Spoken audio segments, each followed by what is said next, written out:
ka sarangya nung kobe tong maya nung kobe bahay tong gui manay nung kobe bahay tong gui manay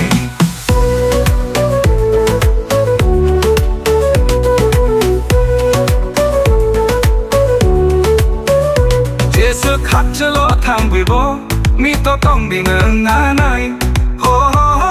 ani khano nang ri bai ri kha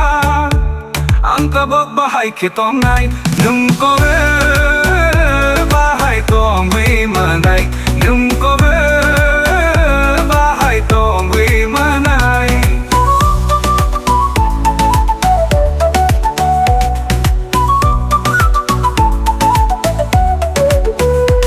saya sa malay na tongke nung bayang malay finay ni kana nang niribay di ka ang tabog bahay kitong nay ani ka sarangya nung kobe bahay tong gui manay nung kobe bahay tong gui manay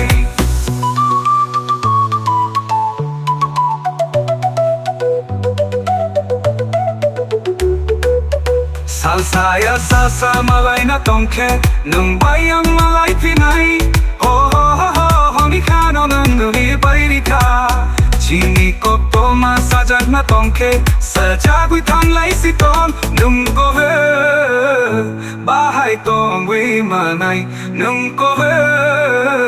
bahay tong gui manay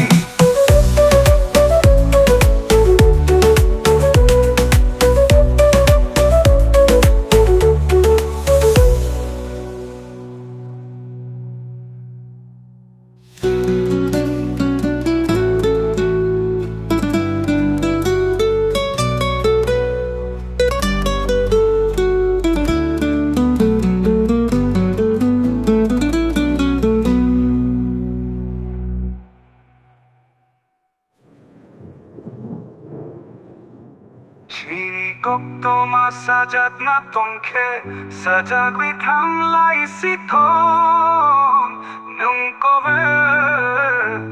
bahay tong gui manay nung kobe bahay tong gui manay